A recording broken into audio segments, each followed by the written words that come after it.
ازيكم يا جريد فور، عاملين ايه؟ معاكم مس أميرة محمد. النهاردة هناخد مع بعض lesson 4 activity number 10 بيتكلم عن how fish breathe، وهنشرح كمان من كتاب المعاصر. يلا بينا نبدأ. تعالوا الأول نعرف مع بعض أهم الفوكابس اللي موجودة في الليسون ده. gills يعني خياشيم، unique يعني فريدة أو مميزة، release يعني يطلق، both side يعني على الجانبين، pass across يعني يمر من خلال. activity number 10 بيتكلم عن how fish breathe، يعني ازاي السمك بيقدر ان هو يتنفس. عرفنا مع بعض الفيديو اللي فات how human breathe، وعرفنا انه بيعمل breathe عن طريق اللنجز. تعالوا النهاردة بقى نعرف how fish breathe، يعني ازاي السمك بيتنفس. بس الاول هنجاوب على السؤالين دول. بيقولي put true false، يعني ضع يا اما true يا اما false. اول سؤال human can stay and breathe underwater all the time، يعني هل الانسان يقدر ان هو يعمل stay يعني يقعد and breathe ويتنفس underwater يعني تحت المية all the time لمدة طويلة؟ طبعا الكلام ده false، احنا ما نقدرش ان احنا نعمل breathing underwater، صح الكلام ده؟ يبقى false. طيب السؤال التاني fish can stay and breathe underwater all the time، هل بقى الفيش يقدر ان هو stay يعني يقعد and breathe يتنفس تحت المية all the time لمدة طويلة؟ طبعا true. ليه؟ لان احنا عارفين ان الفيش طبعا طبيعته ان هو live in water بيعيش في المية، فطبيعي ان هو يقدر ان هو يعمل breathing يعني يتنفس underwater. طيب دلوقتي هناخد ال structure adaptation of fish، يعني التكيف التركيبي بتاع السمك. طبعا في فرق ما بين الهيومن والفيش in breathing في عملية التنفس. ازاي؟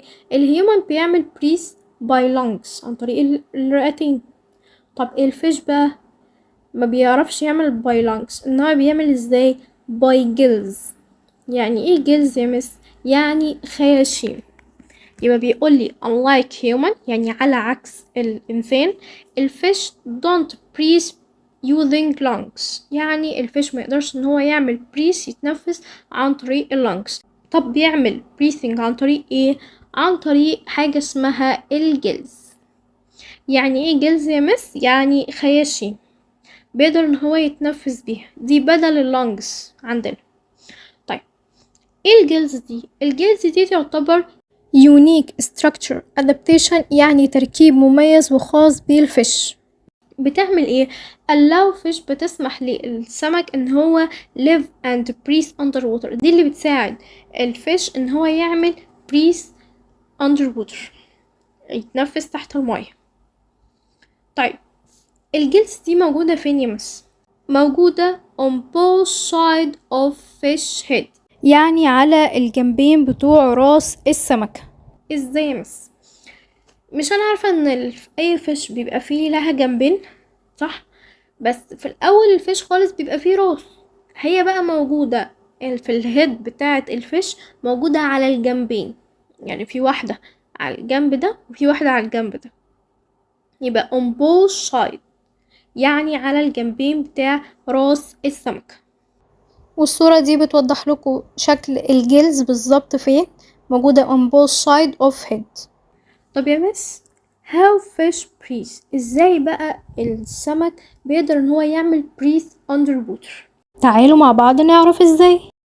water enter the mouth، هتدخل الفم، هتروح لمين؟ هتروح للجلز. فين الجلز يا مس؟ الجلز اهي. يبقى الووتر من الماوس هتروح للجلز. طيب هي الووتر دي فيها ايه؟ فيها اكسجين. طب الجلز هنا فيها blood vessels. طب ايه اللي هيحصل؟ البلاد فيزلز اللي موجودة في الجلز هتاخد الاكسجين توديه ل all body of fish، وهي راجعة هترجع بمين؟ هترجع بالكربون دايوكسيد. احنا متفقين كده؟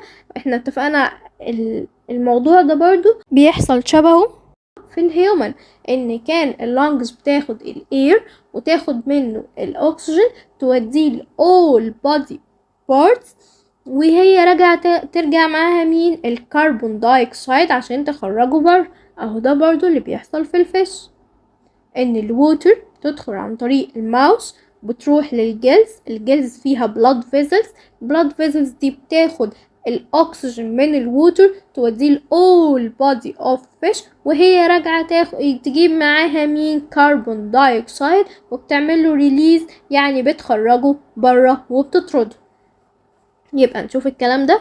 water enters the mouth يعني المية بتدخل عن طريق الماوس، ده في الفيش الووتر بتدخل عن طريق الماوس، انما بقى كان في الهيومن الاير بيدخل عن طريق النوز والماوس. طيب enter the mouth of fish and pass across the gills يعني بتدخل من الماوس وبتروح للجلز. طب بتلاقي مين قاعد في الجلز مستنيها؟ البلاد فيزلز. طيب البلاد فيزلز اللي موجودة inside the gills بتعمل ايه؟ carry oxygen gas، بتشيل الاكسجين gas to the rest of body لباقي الجسم. طب وهي راجعة بتجيب معاها مين؟